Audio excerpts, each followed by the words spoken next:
ഹരിയും കൃഷ്ണനും മീരയെ തേടി വന്നു. അവർ ചോദിച്ച ചോദ്യത്തിന് ഉത്തരം തേടിയാണ് അവർ മീരയെ തേടി വന്നത്. മീര പറഞ്ഞു, ഞാൻ നിങ്ങളിൽ ഒരാളെ സുഹൃത്തായി തിരഞ്ഞെടുക്കും, ഒരാളെ എൻ്റെ ജീവിത പങ്കാളിയായും. അപ്പോൾ അവർ രണ്ടുപേരും ആകാംക്ഷയോടെ ചോദിച്ചു, അതാരൊക്കെയാണ്?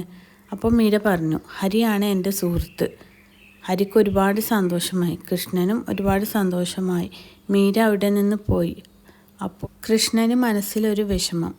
കൃഷ്ണൻ ഹരിയോട് പറഞ്ഞു, ഹരി, ഞാൻ ഈ കല്യാണത്തിൽ നിന്ന് ഒഴിയുന്നു. ഹരിക്ക് കിട്ടാത്തത് എനിക്കും വേണ്ട. അപ്പോൾ ഹരി പറഞ്ഞു, എനിക്ക് കിട്ടാത്തതോ? എനിക്കൊരു സുഹൃത്തിനെ കിട്ടിയില്ലേ? കൃഷ്ണ, നമ്മൾ പറഞ്ഞത് ഓർമ്മയില്ലേ? എനിക്കും കൃഷ്ണൻ ആർക്കെങ്കിലും ഒരാൾക്ക് മീരയെ കല്യാണം കഴിക്കാൻ പറ്റണം. ഇപ്പോൾ അത് നടന്നല്ലോ. കൃഷ്ണൻ ഈ കല്യാണത്തിന് സമ്മതിക്കണം. നമ്മൾ മീരക്ക് വാക്ക് കൊടുത്തതാണ്, അത് പാലിക്കണം. അങ്ങനെ ആ വിവാഹം നടന്നു. ഹരിയും അമ്മാളും ആ വിവാഹത്തിന് എല്ലാ കാര്യത്തിനും മുൻപന്തിയിൽ തന്നെ ഉണ്ടായിരുന്നു. കൃഷ്ണൻ്റെ കല്യാണം കഴിഞ്ഞു. 2 വർഷം കഴിഞ്ഞ് ഹരിയുടെ കല്യാണവും കഴിഞ്ഞു. അമ്മാളുവിൻ്റെ ഡാൻസ് പഠിപ്പിക്കാൻ വന്ന ടീച്ചർ സംഗീതയാണ് ഹരി വിവാഹം ചെയ്തത്. അങ്ങനെ വർഷങ്ങൾ കടന്നുപോയി. കൃഷ്ണനും മീരയ്ക്കും ഒരു മകനുണ്ടായി. അവനിപ്പോൾ +2 പഠിക്കുന്നു. പേര് രോഹൻ. ഹരിക്കും സംഗീതയ്ക്കും ഒരു മകളുമുണ്ടായി.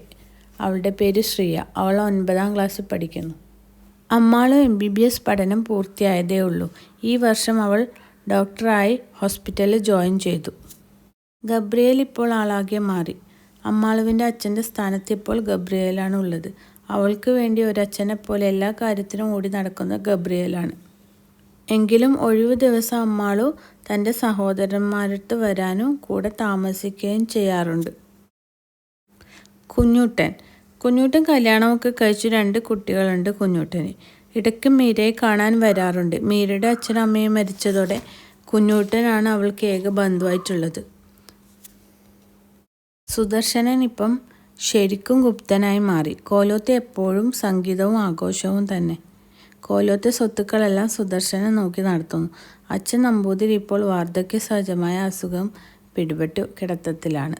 സുദർശനനാണ് അച്ഛൻ്റെ എല്ലാ കാര്യങ്ങളും നോക്കി നടത്തുന്നത്.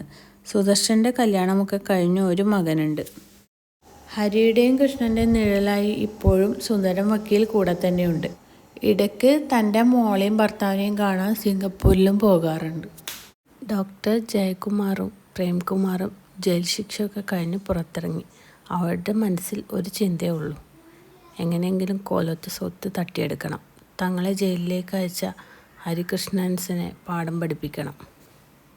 2ാം അംഗത്തിന് അവർ ഒരുങ്ങുന്നു. ഒപ്പം ഹരികൃഷ്ണൻസും.